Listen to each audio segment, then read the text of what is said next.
ফিউজটো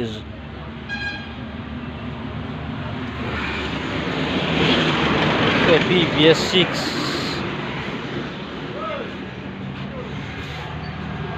এইটো গাড়ীটো ৱাৰিংটো শ্বৰ্ট আছে, ফিউজ লগালে গুচি যায়, মেইন ফিউজ লগালে গুচি যায়।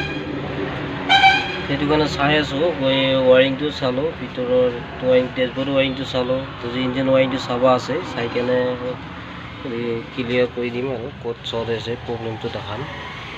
সেইকাৰণে কি এইটো BS6 গাড়ীটোৰ কেনেকুৱা প্ৰব্লেম দিয়ে, এনেকুৱা ৱাৰিঙৰ প্ৰব্লেম দিয়ে, তাৰমানে গাড়ী মালিকে চলাব বিৰাট টান পায় আৰু একদম এই পইচা খৰচা হয়।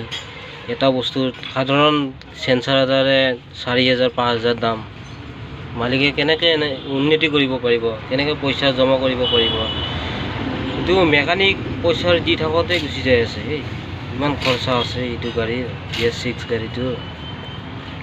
সেইকাৰণে এতিয়া বৰ্তমান লগাই চাই ল'ম কেনেকুৱা হেৰি হয়।